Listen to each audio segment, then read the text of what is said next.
Welcome to The Point. This is part 2 of a two-part series on the Shroud of Turin. Now, I have to tell you that virtually everybody thinks that the Shroud of Turin is a fraud, mainly because of the radiocarbon dating, which dated it around about 1325 AD. I've already explained in part 1 that I don't think the Shroud of Turin could possibly be a fraud because it's got three-dimensional properties and X-ray properties. The three-dimensional properties in particular cannot be reproduced by anybody today. Nobody on planet Earth can put three-dimensional properties into a two-dimensional cloth. The Shroud of Turin is unique on planet Earth. Now, most people think the Shroud of Turin is a fraud, but you have to remember most people think God is a fraud too. So I want to open your mind and just make up your own mind. Personally, I believe that the Shroud of Turin proves the resurrection of Jesus Christ and that the image on the shroud was caused by a burst of radiation given off at the resurrection of Jesus Christ. But I don't want you to take my word for it. It doesn't say that in the Bible. I do not need, and nor do you need, the Shroud of Turin for our faith. However, there are a lot of unbelievers out there, and if this is true, this would be a very useful tool to convince them of the authenticity of the Bible and the fact that Jesus Christ, the Messiah, rose from the dead. Right, we're going to start with image 46. Those of you who've been to the Garden Tomb in Jerusalem, which I believe is the tomb in which Jesus was actually buried, will have seen inside the Garden Tomb the limestone tomb, image number 46, please, in which Jesus was buried. Now, the actual limestone of that tomb is a particular type of stone which is only found in ancient tombs in Jerusalem and nowhere else known on planet Earth. It's actually called travertine aragonite. Now, two scientists called Joseph Colbeck and Richard Levi-Setti, American scientists, they found that there were traces of this particular very rare limestone on the shroud. They found some of these on the nose of the shroud, the left kneecap, and both heels. And they say that the Shroud of Turin was definitely in Jerusalem because they don't know anywhere else on planet Earth where travertine aragonite is found. We're going to move on now to the coins over the eyes, where it gets even more interesting. So let's look at the next picture, which is Professor Alan Wanger of Duke University, USA, who has developed some very, very clever photo imaging techniques, overlay techniques they're called, and he discovered that over the eyes of the shroud are little rounded objects which, if you examine very closely, turn out to be coins minted by Pontius Pilate in AD 29. Jesus was probably crucified around AD 33. Most people believe that date. And if Professor Alan Wanger is correct, these coins actually date the shroud. Let's look at the next picture. I haven't got time to go into great detail. That's image number 47. Those are the coins over the eyes. You can actually search this online. You can actually look on my website as well, freechristianteaching.org, to learn a lot more about the coins over the eyes.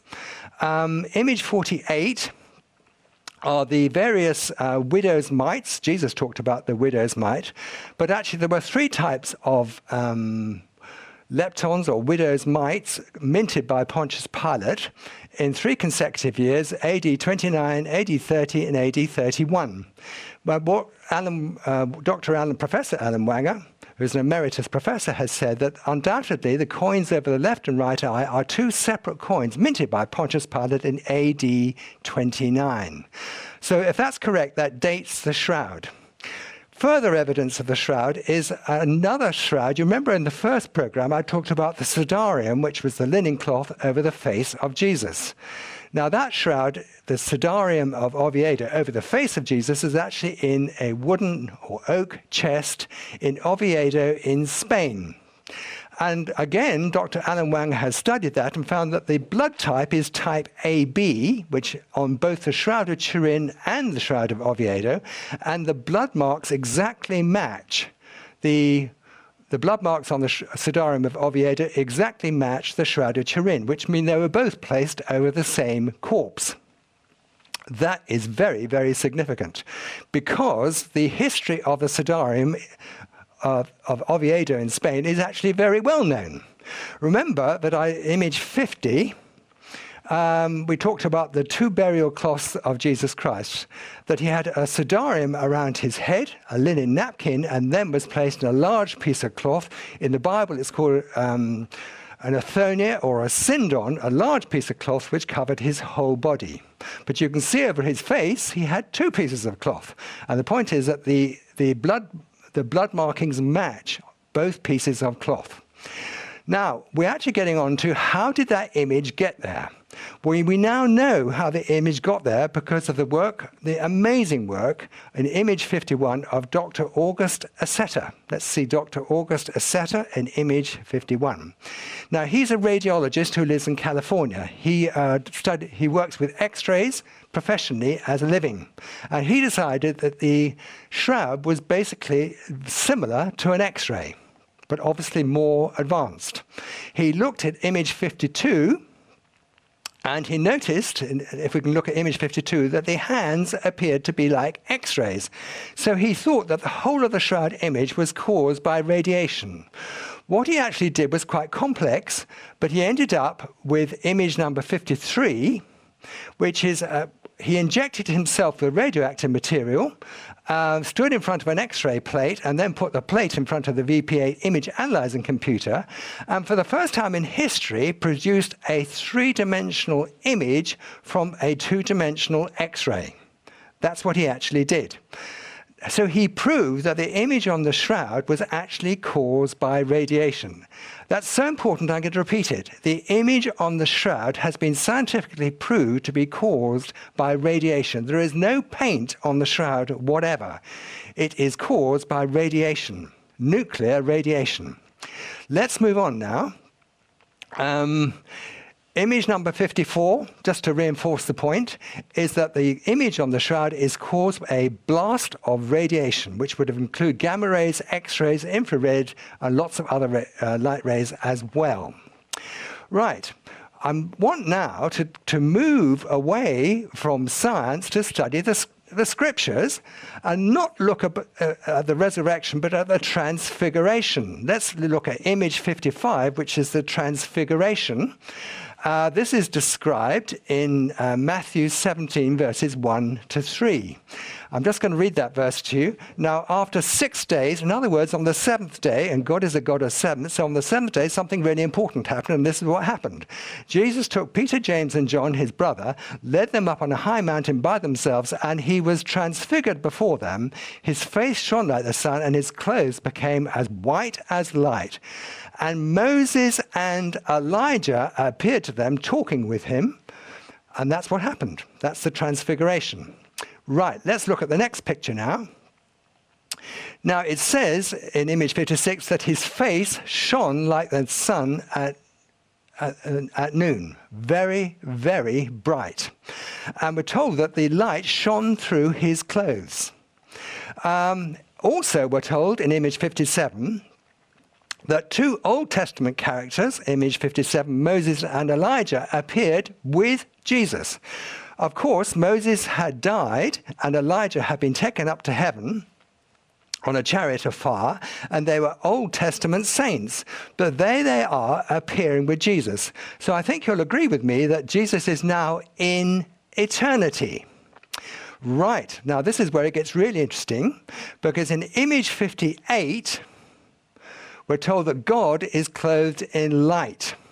In 1 John 1, verse 5, it says, God is light, and in him is no darkness at all.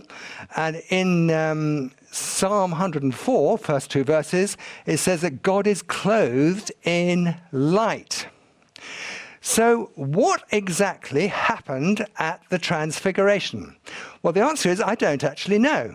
But I've got a theory, and you can listen to my theory and decide whether I'm right or wrong.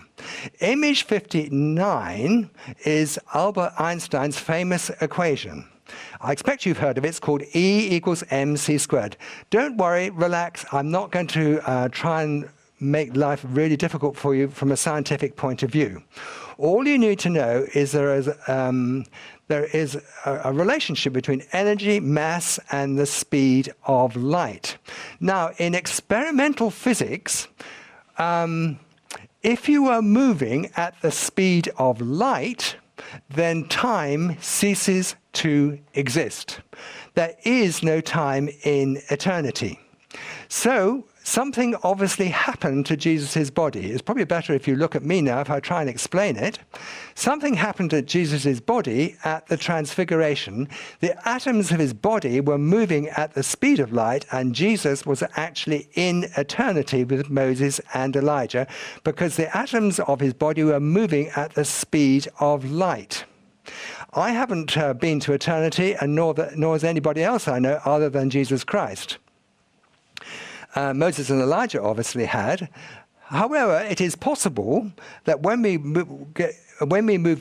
die and our spirit leaves our body and we're in eternity and there's no time, that the molecules of our body are moving at the speed of light. That is from theoretical physics, and I can't prove it to you, and nor can anybody else.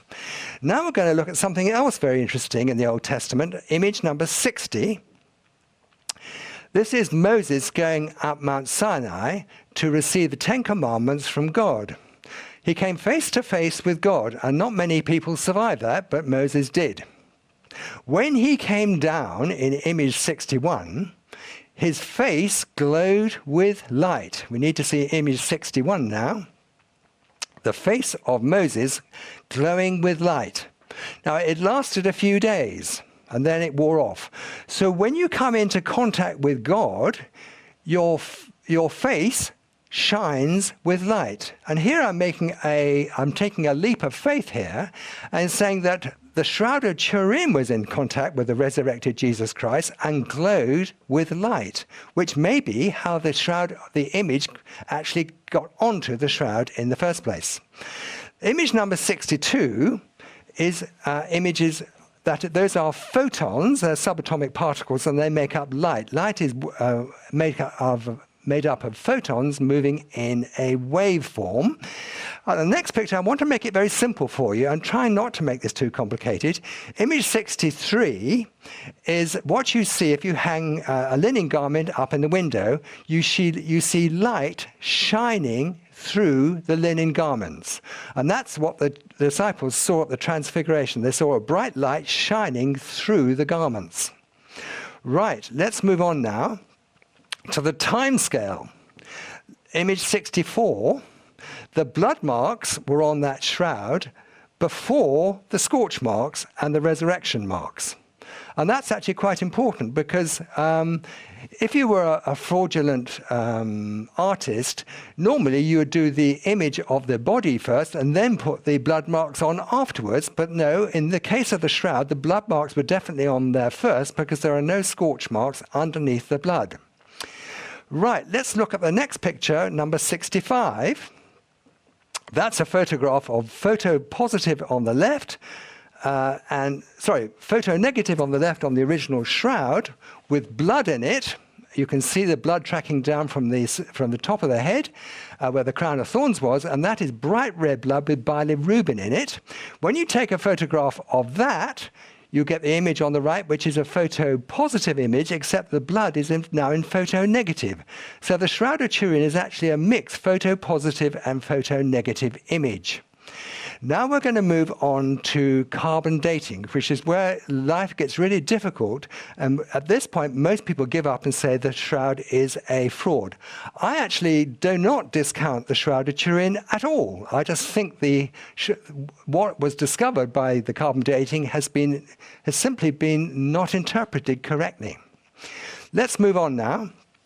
In the British Museum, in image 67, three famous people got up and said the date of the shroud is 1260 to 1390. Therefore, the Shroud of Turin is a fraud. That's basically what most people know about the shroud. It is a fraud according to carbon dating. So I want to now look at carbon dating. But before we do that, I want to remind you in image 68 that the shroud has three-dimensional properties in it. We do need image, that's the one before that, image 68, three-dimensional properties, if we can see it, on the shroud. If you remember from my first lecture on this subject, three-dimensional properties cannot be made by anybody. The next picture, a medical doctor, that's me, a cartoon of a medical doctor. Now, it quite often happens that doctors take tests and one is remarkably different from all the others. Let's look at the next one, which is a picture of lots of shoes, image 69, and sometimes you take a test on various people and find one is completely different. In fact, for example, sometimes you take lots of tests and one shows that the patient is very ill and ought to be dead. Well, what you actually do in medicine is you say, well, let's have a look at these other tests and see if there's any other interpretation. And that's what I think we should do with carbon dating. Right, next picture, please, image 70. You've probably heard of the periodic table in image 70. Carbon is one of the 118 elements. Now, in image 71, there are 3 types of carbon. You've probably heard of carbon-12, where there are isotopes, radioactive isotopes called C13 and C14. Those are the radioactive images. There's the picture of the radioactive C13 and C14. And I'm going to very quickly try and attempt to explain to you that it doesn't really matter how radioactive C14 is formed in the next picture, number 72. What happens is nuclear radiation, cosmic rays from the sun, bombard nitrogen and produce radioactive C14, which gets incorporated into carbon dioxide and filters down through the atmosphere and is taken up by the plants and the animals and you and me as well. So we are very slightly radioactive, all of us. Now, next picture, importantly, is that the shroud, number 73, the shroud is made of linen, and linen is made of flax. Right, next picture is image 74, is how linen is actually made in an old-fashioned loom. You get some flax and you make some linen. Now we get to the crunch point for carbon dating. There is a graph in image 75 of radiocarbon dating. And at the top on the right, you can see the number 16 there. And I want to make it very simple for you. Supposing, it's not possible, but supposing I had 16 grams of radioactive C14, and I waited 5,730 years. After 5,730 years, half of it would have degraded back to nitrogen again. That's called the half-life. All radiocarbon dating is based on what's called half-life of carbon. Now, I want to try and make it really simple for you by showing you image 76. Now, that is an image of the shroud, but I've turned up the contrast so it appears on purpose, so it appears very, very bright. Now, what the carbon dating scientists found in 3 separate laboratories is that the shroud is highly radioactive. I'll say that again, the shroud is highly radioactive, and using their normal criteria, it is dated around about 1325. They gave a range between 1260 and 1390, but let's say 1325. What they found was a very radioactive shroud. Next picture, please, is what they expected to find in a first-century shroud produced around about AD 33. All the carbon would have degraded to nitrogen, and it wouldn't be radioactive at all. So what they expected to find was not a radioactive shroud, but a shroud with very little radioactivity on it. Now, this is absolutely crucial, so I'm going to repeat it, because this is fundamental to the understanding of the Shroud of Turin. So let's look at the next picture, which is 78. There is what they actually found was a highly radioactive shroud, and they dated at 1325. And here's what in image 79, is what they expected to find. The next picture is not a radioactive shroud, but a first-century shroud with no radioactivity at all. So what they found is a highly radioactive shroud. Let's look at the next picture, which is number 80. There's the image burnt on the shroud by radioactivity on the left, a photonegative image, and there's the photopositive on the right. There in image 81, are the X-ray appearances burnt on the shroud by radiation. There is the next picture, image 82, the 3-dimensional qualities which nobody on planet Earth can do. Here is the next picture, image 83, a highly radioactive shroud suggesting that its date ought to be 1325 according to conventional radioactive carbon dating. But this particular shroud is described in the Bible as a sidarium and a syndon, and in image 84, this particular shroud, we need image 84, has been through the resurrection of Jesus Christ, has been through a radioactive process. Now, the fact that that shroud is radioactive suggests to me something really exciting, that the resurrection happened and caused an image on the shroud. You remember in image 85, we need image 85 now, Dr. Aceta proved that the image was caused by radiation. So what I've been telling you now is that Jesus has resurrected from the dead and left behind him a parable which can only be understood by a believer who believes in the resurrection of Jesus Christ. The people who dated the shroud clearly do not understand the resurrection. They don't understand the transfiguration. They don't understand the resurrection either. They did not expect to find a radioactive shroud, but they did find a radioactive shroud dated at 1325, according to the methods they normally use. But this was no ordinary shroud. Had they dated the shroud and it hadn't been through the resurrection, they would have found a shroud with no radioactivity on it at all. But they found a highly radioactive shroud, and we know it's got X-ray properties and photo and three-dimensional properties, proving to me that it's been through a nuclear process called the resurrection. Image 87 is a Nobel Prize-winning nuclear physicist called Isabel Picek. You can look her up on the internet if you like. She's a particle physicist and very, very highly respected. And this is what she says in image 88, is that the actual resurrection, which the image on the shroud, was caused during an event horizon. That's something you've probably never heard of before. It's something when the laws of physics cease to exist.